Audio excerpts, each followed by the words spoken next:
கொண்டிருந்த பொழுது ஆலயத்திற்குள்ளேயே புகுந்து கலவரம் செய்து பிரச்சனை செய்தார்கள் மத தீவிரவாதிகள். அதை கண்டித்து ஸ்டாலின் குமார் அவர்கள் சென்று புகார் கொடுத்த பொழுது அப்பொழுதும் நடவடிக்கை எடுக்கவில்லை. கடைசியாக நமது அகில இந்திய கிறிஸ்துவ உரிமை இயக்கத்தின் தலைவர் ரெவரண்ட் டாக்டர் சாம் யேசுதாஸ் ஐயா அவர்கள் சென்னையில் இருந்து மாவட்ட காவல் கண்காணிப்பாளர் எஸ்பி அவர்களிடம் தொலைபேசியில் தொடர்பு கொண்டு இதுபோன்று அங்க ஒரு பாதிரியார் தாக்கப்படுகிறார், இதுவரை அவரை தாக்கியவர் மீது எந்த நடவடிக்கை எடுக்கவில்லை, நீங்கள் நடவடிக்கை எடுக்கிறீர்களா அல்லது உங்களது உயர் அதிகாரியிடம் நான் பேசவா என்று கேட்ட பிறகு உடனடியாக அந்த காவல்துறை மாவட்ட கண்காணிப்பாளர் கம்பம்பட்டி காவல் நிலைய ஆய்வாளர் கண்ணன் அவரிடம் தொலைபேசியில் மதமாற்றம் என்று பொய் சொல்லுகிறாயே, நாங்கள் மதமாற்றி இருந்தால் 15-20% மாற்றி இருக்க வேண்டும் அல்லவா?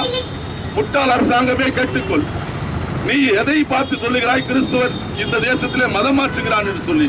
நாங்கள் இருப்பதை விட குறைந்து கொண்டிருக்கிறோம் என்று கணக்கு காட்டிக் கொண்டிருக்கும் போது கிறிஸ்துவனை திட்டமிட்டு ஒரு சதி செயலால் இன்று பாதிரியார்கள் தாக்கப்படுகிறார்கள்.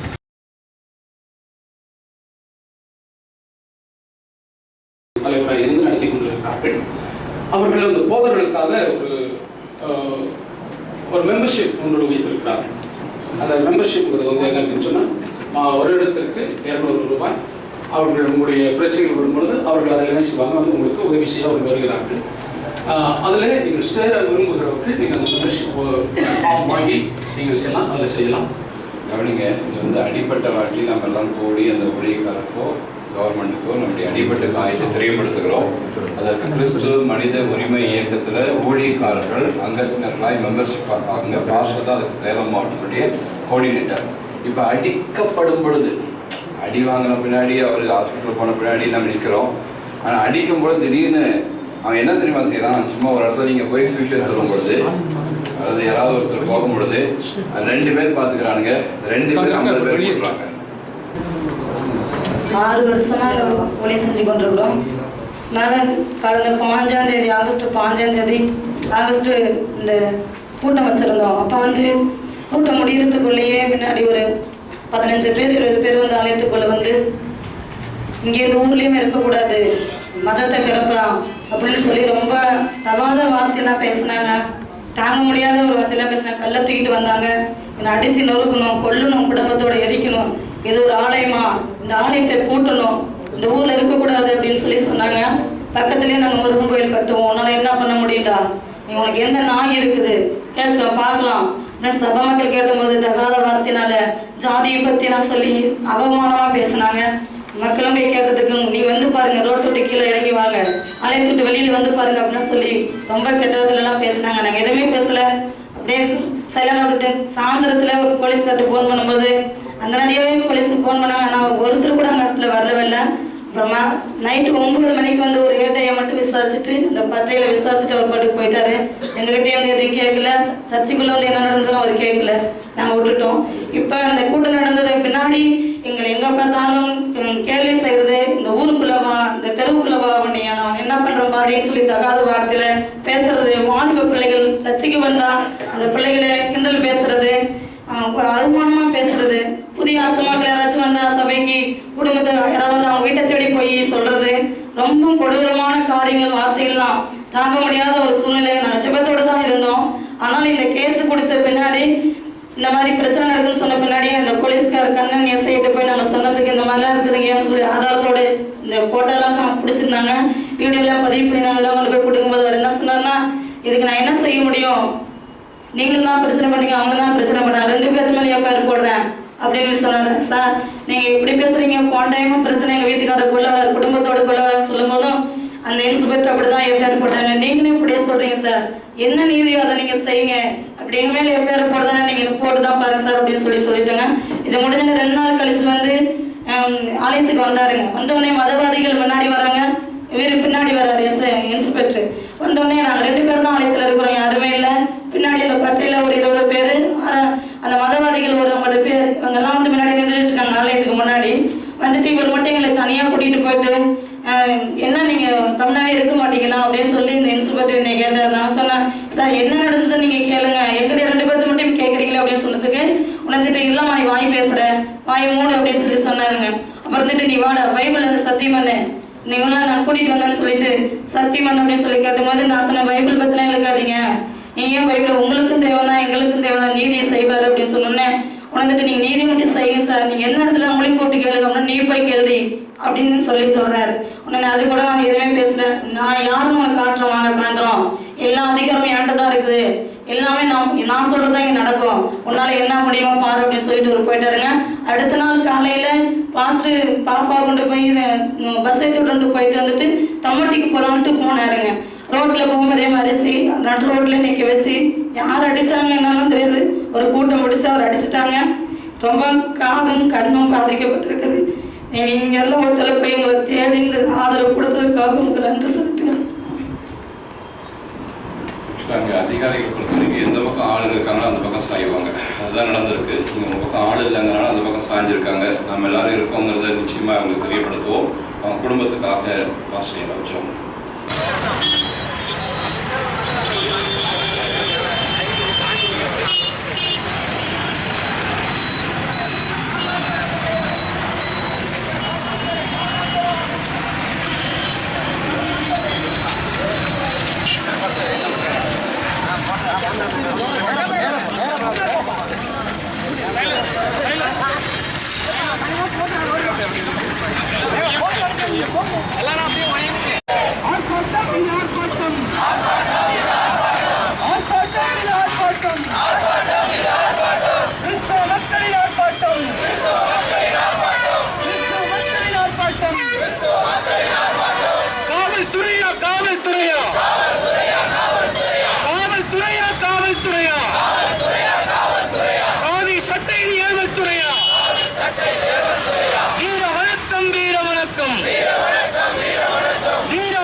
போராட்டம் வெல்லட்டும், உரிமைகளை மீட்டெடுப்போம், கைது செய் கைது செய் கைது செய்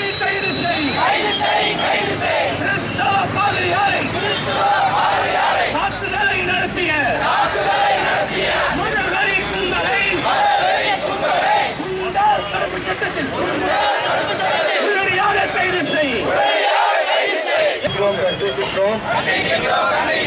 அண்மையாக கண்டிக்கின்றோம், அண்மையாக கண்டிக்கின்றோம். மத்திய அரசு மதவாத அரசை கண்டிக்கின்றோம், அண்மையாக கண்டிக்கின்றோம், மாநில அரசை கண்டிக்கின்றோம்.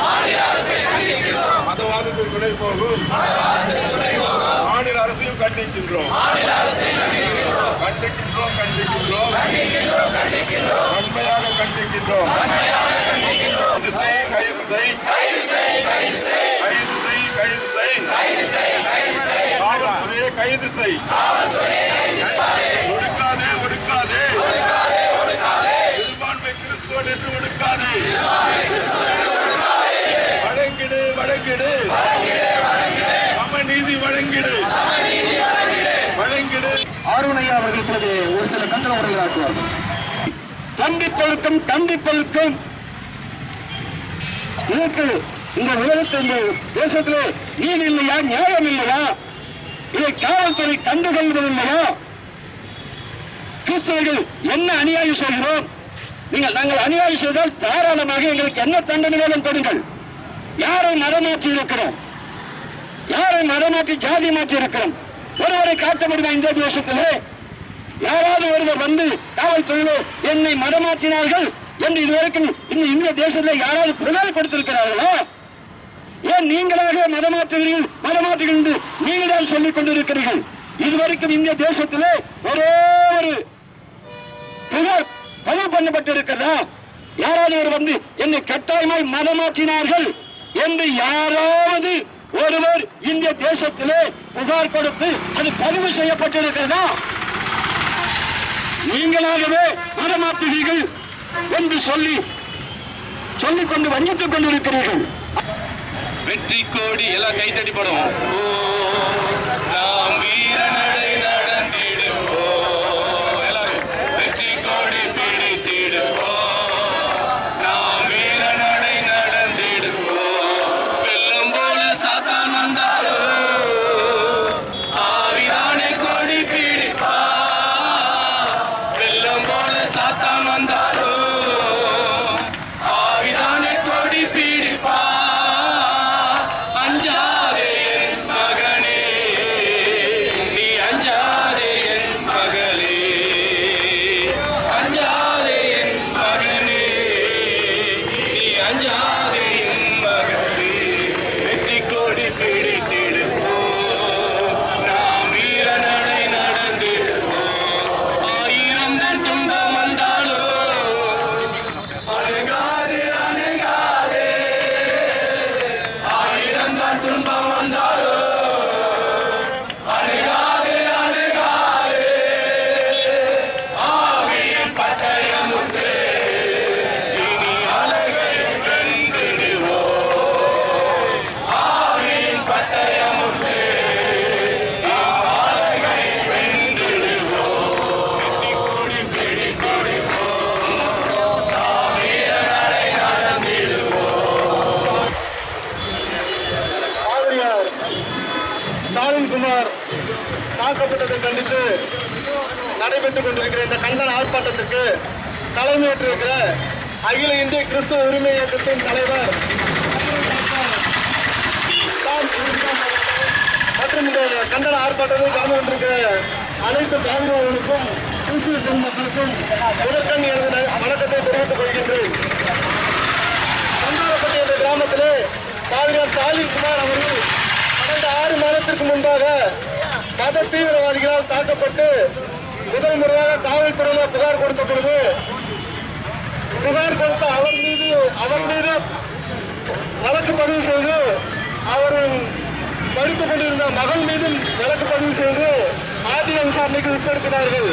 அன்று முதல் இன்று வரை தொடர்ந்து அவருக்கு தொந்தரவு கொடுத்துக் கொண்டும் சாராய பாட்டில்களை அவரது ஆலயத்தின் முன்பாக உடைத்தும் இளைஞர்கள் அழைத்து வந்து ஆலயத்திற்கு வருகிற பெண்களை கேலி செய்தும் தொடர்ந்து இது போன்ற தொந்தரவுகளை கொடுத்துக் கொண்டிருந்தார்கள். பல முறை தம்பப்பட்டி காவல் நிலையத்திலே புகார் கொடுத்தும் காவல் நிலைய ஆய்வாளர் கண்ணன் என்பவர் குற்றவாளிகளுக்கு சாதகமாக நடந்து கொண்டு இவர் யார் மீது புகார் கொடுத்தார்களோ அவர் மீது இன்று வரை எந்த நடவடிக்கை எடுக்கவில்லை. கடைசியாக ஆகஸ்ட் 15 தினத்தன்று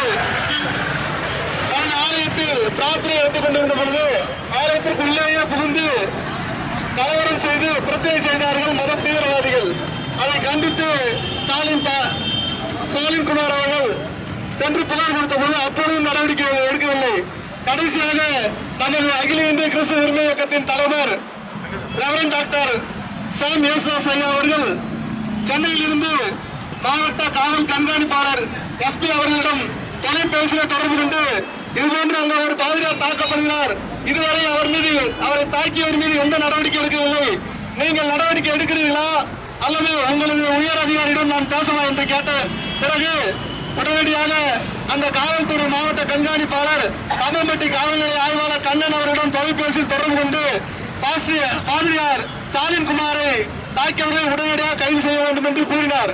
ஆனால் மாவட்ட காவல் கண்காணிப்பாளர் அவர்கள் தொலைபேசியில் தொடர்பு கொண்ட பிறகும் கூட அந்த தம்பப்பட்டி காவல் ஆய்வாளர் கண்ணன் அவர்கள் எந்த நடவடிக்கை எடுக்கவில்லை. மாறாக அவரையே நேரில் சென்று யார் அந்த ஸ்டாலின் பாதிரியாரை தாக்கியார்களோ அவர்களையே 10 பேரை தனது வாகனத்தில் ஏற்றிக்கொண்டு செந்தாரப்பட்டி அவர் ஆலயத்திற்கு சென்று அவரை பிடித்து மிரட்டி, நீ எஸ்பியிடம் அல்ல, நீ யாரிடம் சென்றாலும் நடவடிக்கை எடுக்கிறது நான் தான் எடுக்க வேண்டும், ஏனென்றால் இந்த வழக்கிற்கு விசாரணை அதிகாரி நான் தான், நீ எங்கே சென்றாலும் எதுவும் என்னை ஒன்றும் செய்ய முடியாது, மீண்டும் உண்மையில் தான் வழக்கு போடுவேன் என்று மிரட்டி சென்றிருக்கிறார்.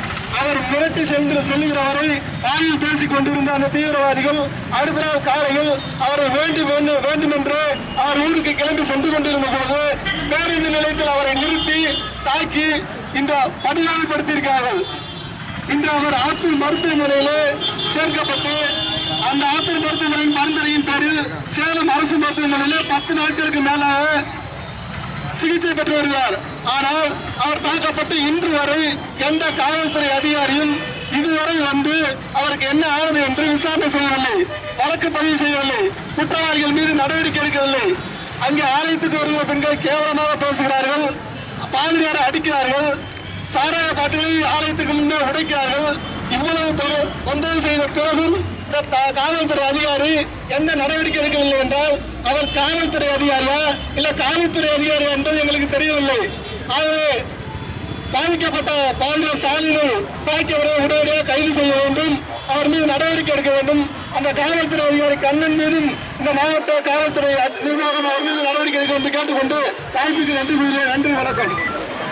வெல்லட்டும் வெல்லட்டும் வெல்லட்டும் வெல்லட்டும் போராட்டம் வெல்லட்டும்.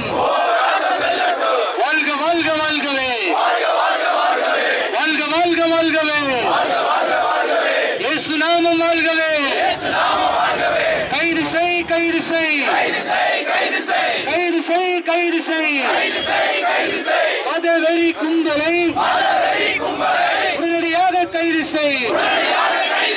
கிறிஸ்தவ பாதிரியாரை ஸ்டாலின் குமாரை தாக்கிய மதவாதியை குண்டர் தடுப்பு சட்டத்தில் உடனடியாக கைது செய், உடனடியாக கைது செய். விடமாட்டோம் விடமாட்டோம் விடமாட்டோம் விடமாட்டோம் கிறிஸ்துவ வாலிபர் விடமாட்டோம் விடமாட்டோம் விடமாட்டோம் கிறிஸ்துவ அமைப்பு விடமாட்டோம். அடங்கி போக அடிமைகள் அல்ல, பயந்து போக கோழைகள் அல்ல, சீறி பாயும் சிங்கங்கள் நாங்கள், இயேசு ராஜின் பிள்ளைகள் நாங்கள். இப்போ நம்ம மத்தியில இயக்கத்தினுடைய தலைவர் அவர்கள் ஒரு சில உரையாற்றுவார். 2 நிமிஷம் பேசி முடிச்சு. வணக்கத்துக்குரிய சபை தலைவர்களே, இந்த மாபெரும் கண்டன கூட்டத்திற்கு வந்திருக்கிற கிறிஸ்துவின் சனைகளான கிறிஸ்துவின் விசுவாசிகளே, மற்ற இந்த வட்டாரத்தில் இருக்கிற வாலிபர் சங்க தலைவர்களே, அனைத்து போதக சங்கங்களே, உங்கள் அனைவரும் ஆண்டவராய் இயேசு கிறிஸ்து நாமத்திலே வாழ்த்தி ஒரு சில வார்த்தைகளை சொல்லி நேரம் இல்லாதபடியினாலே இந்த கண்டன உரையை நான் முடித்துக் கொள்ள விரும்புகிறேன். ஏன் இந்த கண்டன ஆர்ப்பாட்டம்? இந்தியா மதசார்பற்ற நாடு. இங்கு இதுவரை அனைவரும் ஒற்றுமையாய் வாழ்ந்து கொண்டிருந்த தேசத்திலே ஒரு பிரிவினர் மட்டும் கிறிஸ்தவர்களை அடித்து தாக்கிக் கொண்டிருக்கிறார்கள். கிறிஸ்தவத்தை இந்த நாட்டை விட்டு வெளியேற்றி விடுவோம், நீங்கள் எல்லாம் அந்நியர்கள், வெளிநாட்டிலிருந்து வந்தவர்கள் என்று சொல்லி RSS, இந்து முன்னணி, பஜ்ரங்கதள் போன்ற அமைப்புகள் எல்லாம் இந்த நாளிலே மிகவும் வெறியோடு கிறிஸ்தவர்களை ஏன் தாக்குகிறார்கள் என்ற ஒரு காரணத்தை நீங்கள் புரிந்து கொள்ள வேண்டும். நாம் எல்லாம் அந்நிய தேசத்தில் பிறந்தவர்களா? இந்தியா என் தாய்நாடு, நான் தமிழ்நாட்டிலே பிறந்த தமிழன். ஆனால் என்னை இந்தியாவை விட்டு வெளியே போ என்று சொல்லுகிறவன் யார் தெரியுமா? நீங்கள் இந்த ஒரு சூழ்ச்சியை புரிந்து கொள்ள வேண்டும். கைபர் போலன் கணவாய் வழியாக இந்தியாவுக்குள் திருட்டுத்தனமாய் நுழைந்த ஒரு ஆரிய கூட்டம் தான் இன்று அரசாண்டு கொண்டு இங்கு பிறந்த தமிழனை இந்தியாவை விட்டு வெளியே போய் என்று சொல்லிக் கொண்டிருக்கிறார். இந்த சூழ்ச்சி ஒரு ஆரிய சூழ்ச்சி. இவர்கள் எல்லாம் சேர்த்து கொண்டுதான் ஒரு திராவிட நாட்டிலே வந்து எங்களை வெளியே போய் என்று சொல்லுகிறான். நான் தமிழனாய் இருந்து நான் பின்பற்றுகிற ஒரு மதத்தை நான் பின்பற்றிக் கொள்ளலாம், எந்த மதத்தையும் நீ ஏற்றுக்கொள்ளலாம் என்று சொல்லி அண்ணல் அம்பேத்கர் அவர்கள் அரசியல் சட்டத்திலே 21வது பிரிவிலே அதை குறிப்பிட்டு சொல்லுகிறார். நீ எந்த மதத்தையும் ஏற்றுக்கொள்ளலாம், எந்த மதத்தையும் தழுவலாம், நீ உன்னுடைய மதத்தை குறித்து எங்கு வேண்டாலும் பேசலாம், நீ யாருக்கு வேணாலும் சொல்லலாம். எங்களுடைய மத கடமை என்ன தெரியுமா? எப்படி ஒரு முல்லா போய் தன்னுடைய தேவனை தொழுகிறானோ, எப்படி ஒரு இந்து தேங்காய் உடைத்துக் கொண்டிருக்கிறாரோ, அப்படி எங்களுடைய மத கடமை என்ன தெரியுமா? இயேசு கிறிஸ்துவை நான் மற்றவனுக்கு சொல்ல வேண்டும். அதுதான் என்னுடைய மத கடமை. இதை செய்வதை தடை செய்ய இந்தியாவிலே யாருக்கு உரிமை இருக்கிறது? அரசியல் சாஸ்திரம் சொன்ன அரசியல் அதிகாரத்தின்படி ஆலயம் நடத்துகிற கிறிஸ்தவர்களை தாக்கக்கூடியவர்கள் யார்? ஒரு கூலிப்படை தானே. எங்கிருந்தோ காசு கொடுத்து அமைதியாக இருந்த செந்தாரிப்பட்டியில இருக்கிற பாதிரியாரை தாக்க வேண்டும் என்பது நோக்கம் என்ன தெரியுமா? எங்கெல்லாம் கிறிஸ்தவன் பலவீனமாயிருக்கிறானோ அங்கெல்லாம் அவனை தாக்க வேண்டும். அங்கெல்லாம் தாக்கி இந்த தேசத்திலே கிறிஸ்தவர்கள் பலவீனப்பட்டு விட்டார் என்று காட்ட வேண்டும் என்று நினைக்கிறார். கடந்த அந்த சென்சஸ் கணக்குகளை காட்டுகிறான், கிறிஸ்தவன் 1% கூட முன்னேறல. மதமாற்றம் என்று பொய் சொல்லுகிறாயே, நாங்கள் மதமாற்றி இருந்தால் 15-20% மாற்றி இருக்க வேண்டும் அல்லவா? முட்டாள் அரசாங்கமே கேட்டுக்கொள். நீ எதை பார்த்து சொல்லுகிறாய் கிறிஸ்தவன் இந்த தேசத்திலே மதம் மாற்றுகிறான் என்று சொல்லி? நாங்கள் இருப்பதை விட குறைந்து கொண்டிருக்கிறோம் என்று கணக்கு காட்டிக் கொண்டிருக்கும் போது கிறிஸ்தவனை திட்டமிட்டு ஒரு சதி செயலால் இன்று பாதிரியார்கள் தாக்கப்படுகிறார்கள். இன்று இங்கு செந்தாரப்பட்டியிலே சகோதரன் சொன்னது போல எத்தனை இடங்களிலே தினம் தினம் இந்த தமிழ்நாட்டிலே பாதிரியார்கள் தாக்கப்பட்டுக் கொண்டிருக்கிறார்கள். நாங்கள் இப்படியே ஜெபம் செய்து ஆலயங்களிலே இருந்து விடுவோம் என்று நினைத்திருக்கிறீர்கள் என்று சொன்னால் அது பகல் கனவாய் மாறிவிடும். கிறிஸ்தவன் இதுவரைக்கும் ஒரு நாளும் கொடியை உயர்த்தி பிடிக்கவில்லை. சிலுவை கொடி இந்திய தேசமெங்கும் பறப்பதற்கு ஆதாரமாகத்தான் இங்கு முதலாவது பறக்க விட்டிருக்கிறோம். தெருவுக்கு தெரு, மூளைக்கு மூளை இந்த கொடி பறக்க ஆரம்பித்தால் இந்தியா கிறிஸ்துவ நாடாக மாறுவதை ஒருவனாலும் தடுக்க முடியாது. தேசத்தை கிறிஸ்துவுக்குள்ளாக மாற்றுவதற்கு நீங்க எங்களை இன்னும் என்ன பண்றீங்க தெரியுமா? நாங்க சும்மா ஆலயத்தில் இருக்கிறோம், இருக்காதுரா, தெருவுல வந்து பேசு, தெருவுல மீட்டிங் போடு, தெருவுல கண்டன கூட்டம் நடத்து, தெருவுல வந்து பிரசங்கம் பண்ணு எங்களை கூப்பிடுறீங்க. நாங்க கண்டிப்பாக உங்களுக்காக நன்றி சொல்றோம். ஏன்னா இத்தனை பேர் நாங்க வீட்டுல இருந்தோம்னா இன்னைக்கு 100 பேருக்கு கிறிஸ்துவ இந்த ஊர்ல இத்தனை ஒற்றுமையா இருக்கா தெரிஞ்சிருக்காது. நாங்கள் ஒற்றுமைப்படுவதற்காக நீங்கள் செய்த இந்த காரியத்திலே ஒன்றை மட்டும் நீங்கள் நினைத்துக் கொள்ளுங்கள், ஒரு நாளும் எங்களை மூட்டை பூச்சி என்று நசுக்க முயற்சி பண்ணாதீங்க. ஒரு மூட்டை பூச்சி நசுக்கினால் அது 100 1000 ஆகி 1000 10,000 ஆகி கடைசியில வீட்டுக்குள்ள ஒன்னாலே இருக்க முடியாது. நீ ஓட வேண்டிய சூழ்நிலை ஏற்பட்டுவிடும் இந்த தேசத்திலே. நீ மூட்டை பூச்சி நினைச்சு என்ன நசுக்கி பாத்தீங்கன்னா மூட்டை பூச்சி கடைசியில வீட்டை கொளுத்தணும். ஏன்னா நாங்களே எரிஞ்சிட்டு இருக்கிறவங்க தான், ஆனா நீ தான் வெளியே போக வேண்டியிருக்கோம். ஏன்னா எங்களுக்குள்ள கிறிஸ்து என்ற அக்கினி எரிந்து கொண்டிருக்கிறது. தேசத்திலே நான் நெருப்பை போட வந்தேன் என்று சொன்னார். அந்த அக்கினியை இந்த இயேசு கிறிஸ்து இந்த உலகத்துக்கு போடுவதுதான் நாங்கள் சகோதரத்துவம், அன்பை நிலைநாட்டுகிற கிறிஸ்துவர்கள். இயேசு எங்களுக்கு சிலுவையிலே அன்பை காட்டினார். அதனாலதான் அவர் அன்பை மட்டும் பேசிக் கொண்டிருக்கிறோம். அதே இயேசு ஆலயத்துக்குள்ள வந்தவனுக்கு சவுக்கையும் காட்டினார். எடுக்க வச்சிடாத தயவு செய்து. சவுக்கை எடுக்கிறதுக்கு எங்களுக்கு நேரம் அதிகமாக ஆகாது. ஆனாலும் இன்னும் நாங்கள் அன்பாகவே இருக்கிறோம். ஏன்னா எங்க இயேசு கிறிஸ்து அன்பானவர். அந்த அன்பை தான் காட்டி இந்த தேசத்தில் இருக்கிறவர்களுக்கு சுவிசேஷம் அறிவிக்க வேண்டும் என்று விரும்புகிறார். ஆனால் இந்த தேசத்தில் இருக்கிறவர்கள் எல்லாம் கிறிஸ்தவன் இரிச்சவாயன், அவனை நசுக்கினால் சும்மா விடாம ஏதோ ஒரு பாஸ்ட் அடிச்சு உள்ள போட்டா இவெல்லாம் அமைதியாயிடுவா நினைக்காத. இது தமிழகம் எங்கும் பற்றி கொண்டால் ஆட்சிகளை மாற்றுகிற அதிகாரம் கிறிஸ்தவனுக்கு மட்டும்தான் இருக்கிறது. எங்களை எதிர்த்த வாஜ்பாய் ஒரு நாள் ஒன்றுமில்லாமல் போனார். எங்களை எதிர்த்த ஜெயலலிதா ஒன்றுமில்லாமல் போனால் எல்லாரும் தரையில விழுந்தானுங்க. மறுபடியும் எச்சரிக்கிறோம், கிறிஸ்துவ மேல எந்த அரசு கை வைத்தாலும் அடுத்த எலெக்ஷன்ல தேடினா கூட கிடைக்க மாட்டாங்க. நாம வச்சுக்கோ. நாங்க ஒரு எச்சரிக்கை இந்த நேரத்தில் சொல்லுகிறோம். தயவு செய்து இப்படிப்பட்ட நேரங்களிலே உங்களுக்கு சொல்லுகிறோம், கிறிஸ்துவ தேவாலயங்களுக்கு பாதுகாப்பு கொடுங்க. காவல்துறை அதிகாரி, நீங்கள் அரசியல் சாசன சட்டத்துக்கு மதித்து தானே உங்க ட்ரெஸ் போட்டீங்க. மனசாட்சி அடமானம் வைக்காது. யார் அடிப்பட்டால் தப்பு செய்த யாரா இருந்தாலும் நீங்கள் நியாயமாய் அவர் மேல் வழக்கு போடுங்கள். நாங்க யாருக்குமே நாங்கள் எதிரிகள் அல்ல, யாரையும் நாங்கள் குற்றப்படுத்த வரல. ஆனால் எங்களுக்கு ஒரு அநீதி செய்யப்படும் என்றால் அதை தட்டி கேட்க வேண்டும் என்று இயேசு கிறிஸ்து சொல்லியிருக்கிறார். நாங்கள் இந்த நாளிலே இந்த தெருவில் நின்று இந்த கண்டன ஆர்ப்பாட்டம் நடத்த காரணமே என்ன தெரியுமா? உங்களுடைய இயலாமை தான். நீங்கள் உங்கள் பணியை சரியாக செய்தால் நாங்கள் எங்களுடைய ஜெபத்தை நாங்கள் சரியாக ஆலயங்களில் செய்து கொண்டிருப்போம். எங்களை தெருவுக்கு வர வைத்தது நீங்கள் தான். மறுபடியுமாய் உங்களை எச்சரிக்கை செய்து சொல்லுகிறோம், எங்களை நீங்கள் தெருவுக்கும் யுத்தத்துக்கும் அழைக்காதீர்கள். நாங்கள் மற்ற அரசியல்வாதிகளைப் போல எந்த ஒரு ஆதாயத்துக்கும் வந்து இங்கு நிற்கல. எங்கள் மக்களும் எங்கள் தேவாலயங்களும் எங்கள் உரிமைகளும் இந்த தேசத்திலே பாதுகாக்கப்பட வேண்டும். அரசியல் அமைப்பு சட்டம் சொன்ன மத உரிமைகளை செய்ய இங்கு எவனும் எங்களை தடுக்க கூடாது என்பதற்காகத்தான் மறுபடியுமாய் நாங்கள் தெருவுக்கு வந்து கொண்டிருக்கிறோம். தயவு செய்து இந்த மாபெரும் ஒரு இந்த கண்டன ஆர்ப்பாட்ட கூட்டத்திலே அகில இந்திய கிறிஸ்துவ உரிமை இயக்கத்தின் சார்பாக நாங்கள் வைக்குகிற ஒரே வேண்டுகோள், எங்கள் போதகருக்கு நியாயம் செய்யுங்கள். அவருக்கு உடனடியாக சரியான மருத்துவம் கிடைக்க வேண்டும். அவருக்கு ஒரு காது சரியா கேட்கல, ஒரு கண்ணு சரியா தெரியல. இதுக்கு காரணம் யார்? அடித்தவன் தான். நீங்க சும்மா சொல்லாதீங்க, நாங்கெல்லாம் லாயர் தான், படிச்சிருக்கோம். அவன் ஓடி போயிட்டா, ஒளிஞ்சு போயிட்டான்னு உங்களுக்கு தெரியாம அவன் எங்கேயும் ஒளிய மாட்டான்.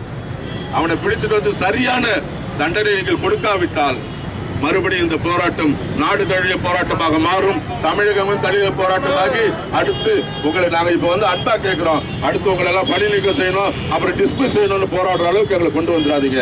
தயவு செய்து அரசு அதிகாரிகள் இதை கவனத்தில் கொண்டு எங்கள் போதகர்களுக்கு சரியான பாதுகாப்பு வழங்க வேண்டும் என்று சொல்லி இந்த நல்ல சந்தர்ப்பத்தை கொடுத்தவர்களுக்காகவும் எங்களோடு ஒத்துழைத்த சேலம் மாவட்டத்தில் இருக்கிற அனைத்து போதகர்களுக்கும் இந்த ஆர்ப்பாட்டத்துக்கு வந்திருக்கிற அனைத்து சபை விசுவாசிகளுக்கும் ஆண்டவராய் இயேசு கிறிஸ்து நாமத்திலே எங்கள் கிறிஸ்துவ உரிமை இயக்கத்தின் சார்பாக அன்பின் வாழ்த்துக்களை சொல்லி நன்றியோடு முடிக்கிறோம். நன்றி. கடைசியாக ஒரு கோஷப்பட்டு முடிக்கிறோம். வீர வணக்கம், வீர வணக்கம், வீர வணக்கம், வீர வணக்கம், வீர வணக்கம், இயேசு ராஜனுக்கு வீர வணக்கம். வெல்லட்டும், வெல்லட்டும், வெல்லட்டும், வெல்லட்டும், போராட்டம் வெல்லட்டும். அடங்கி போக அடிமைகள் அல்ல, பயந்து போக கோழைகள் அல்ல, சீறி பாயும் சிங்கங்கள் நாங்கள், இயேசு ராஜன் பிள்ளைகள் நாங்கள். கைது செய், கைது செய், கைது செய், கைது செய். கிறிஸ்தவ பாதிரியாரை கொலை வரி தாக்குதல் நடத்திய கும்பலை உடனடியாக கைது செய். எச்சரிக்கை, எச்சரிக்கை, எச்சரிக்கை, எச்சரிக்கை. மதவெறி கும்பலுக்கு கிறிஸ்தவ மக்களின் இறுதியான எச்சரிக்கை, இறுதியான எச்சரிக்கை. தமிழக அரசிய காவல்துறையை உடனடியாக கைது செய். சொல்லுங்க சார். சொல்லலாம் சார். அகில இந்திய கிறிஸ்துவ உரிமை இயக்கத்தின் சார்பாக மதவாத மத்திய மாநில அரசுகளை கண்டித்து இன்று கிறிஸ்தவ தேவாலயங்களுக்கும் கிறிஸ்தவ பாதிரியார்களுக்கும் தமிழ்நாட்டிலே ஒரு பாதுகாப்பற்ற சூழ்நிலை நிலவுகிறதுனாலே கிறிஸ்தவர்களுக்கும் தேவாலயங்களுக்கும் ஒரு பாதுகாப்பு வேண்டும் என்ற நோக்கத்திலே இந்த கண்டன ஆர்ப்பாட்டத்தை நாங்கள் இங்கு நடத்தி கொண்டிருக்கிறோம். சேலம் மாவட்டத்தில் இருக்கிற அனைத்து போதகர் இயக்கங்களும் வாலிப இயக்கங்களும் கிறிஸ்தவ உரிமை இயக்கமும் சேர்ந்து இந்த மாபெரும் கண்டன ஆர்ப்பாட்டத்தை இன்று நாங்கள் நடத்தி கொண்டிருக்கிறோம். எங்கள் நோக்கம் இந்தியாவிலே நாங்கள் எங்கள் மத கடமைகளான சுவிசேஷத்தை அறிவிக்க எந்த தடையும் இருக்கக்கூடாது. மத தீவிரவாதிகள் இன்று எங்கள் ஆலயங்களுக்குள்ளாக வந்து தாக்குகிறார்கள். எங்கள் பாதிரியார்கள் மேல் கரங்களை வைத்து வெட்டுகிறார், கொலை செய்கிறார்கள். பல பாதிரியார்கள் அடித்து இன்று ஹாஸ்பிட்டலில் இருக்கிறார்கள். இந்த அரசாங்கம் என்ன செய்து கொண்டிருக்கிறது? ஒரு தனிமனித சுதந்திரமும் கிறிஸ்தவர்களுடைய சுதந்திரமும் இந்த நாட்டில் எங்கே போய்விட்டது? நாங்களும் இந்தியர்கள் தானே, கிறிஸ்தவர்கள் தானே, எங்களுக்கு வாழும் உரிமை இந்த நாட்டிலே இல்லையா? நாங்கள் மத கடமை செய்வதற்கு அரசியல் அமைப்பு சட்டம் எங்களுக்கு சொல்லியிருக்கிற மத உரிமைகளை கூட செய்ய விடாமல் தடுக்கும் போது ஆள்கிற இந்த ஆட்சியாளர்கள் எங்களுக்கு பாதுகாப்பு அளிக்க வேண்டாமா? ஒரு பாஸ்டர் அடிபட்டு 10 நாட்களாக அரசாங்க மருத்துவமனையில் இருக்கிறார். காவல்துறை அதிகாரிகள் வந்து சந்திக்கவில்லை, அரசு அதிகாரிகள் யாரும் வந்து சந்திக்கவில்லை. இந்த நாட்டிலே கிறிஸ்தவர்களுக்கு வரி செலுத்துகிறோம். நாங்கள் இந்திய குடிமக்கள் தான். எங்களுக்கு என்ன உரிமை இருக்கிறது இந்த நாட்டிலே? மதவாதம் இந்த நாட்டிலே தீவிரித்தாடுகிறது. காவிமயமாக்க வேண்டும் என்று சொல்லி இந்த தேசத்திலே அனைவரும் எங்களை கிறிஸ்தவர்களை எல்லாம் மிகவும் கட்டாயப்படுத்திக் கொண்டிருக்கிறார்கள். அடித்து தாக்கி பயமுறுத்த நினைக்கிறார்கள். ஆனால் கிறிஸ்தவர்கள் ஒரு நாளும் நாங்கள் எதற்கும் பயந்தவர்கள் அல்ல.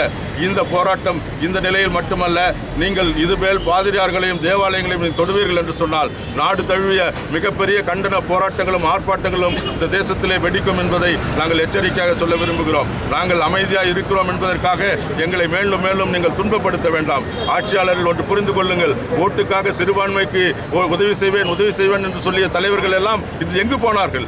கிறிஸ்தவர்கள் பாதிக்கப்படுகிறார்கள், தாக்கப்படுகிறார்கள். எந்த ஒரு ஊடகத்திலும் எந்த செய்தியும் இல்லை. நாங்கள் இன்னும் எத்தனை நாள் இப்படியே கேட்டுக்கொண்டிருப்போம் என்று நினைக்கிறீர்கள்? போராட்டங்களை கையில் எடுத்தோம் என்று சொன்னால் இந்த நாடு தாங்காது. நாங்கள் ஜெபிக்கிறவர்களாக இந்த தேசத்துக்கு நன்மை உண்டாக்க வேண்டும் என்று நினைத்துக் கொண்டிருக்கிறோம். எங்களை போராட்டத்துக்கு தள்ள வேண்டாம். தயவுசெய்து மத்திய மாநில அரசுகள் உடனே தலையிட்டு பாஸ்டர் ஸ்டாலின் குமாரையும் பாஸ்டர் லெலின் என்பவரையும் உடனே காப்பாற்ற வேண்டும். அவர் ஒருவர் தேனி அரசு மருத்துவமனையிலே சிகிச்சைக்காக போராடி கொண்டிருக்கிறார். ஒருவர் சேலம் மருத்துவமனையிலே சிகிச்சைக்காக போராடி கொண்டிருக்கிறார். இவர்களை உடனே வந்து சந்திக்க வேண்டும். இவர்களை தாக்கிய மத தீவிரவாதிகள் மேல் நடவடிக்கை எடுக்க வேண்டும் என்று சொல்லி அகில இந்திய கிறிஸ்துவ உரிமை இயக்கமும் மற்றும் சேலம் போதகர் ஐக்கியம், சேலத்தில் இருக்கிற மற்ற எல்லா ஐக்கியங்களும் சேர்ந்து ஒருத்த குரலிலே நாங்கள் இந்த தெருவிலே வந்து நின்று கொண்டிருக்கிறோம். நாங்கள் தேவாலயங்களில் ஊழியம் செய்கிற எங்களை தெருவுக்கு கொண்டு வர வேண்டாம். நாங்களும் மற்ற அரசியல்வாதிகளைப் போல போராட்டத்தை தொடர்ந்தோம் என்று சொன்னால் உங்களுக்கு இது சரியாக இருக்காது என்று சொல்லி இந்த வாய்ப்புக்கு நன்றி கூறி விடைபெறுகிறேன். நன்றி. ரெவரண்ட் டாக்டர் சாம் யேசுதாஸ், தலைவர், அகில இந்திய கிறிஸ்துவ உரிமை இயக்கம்.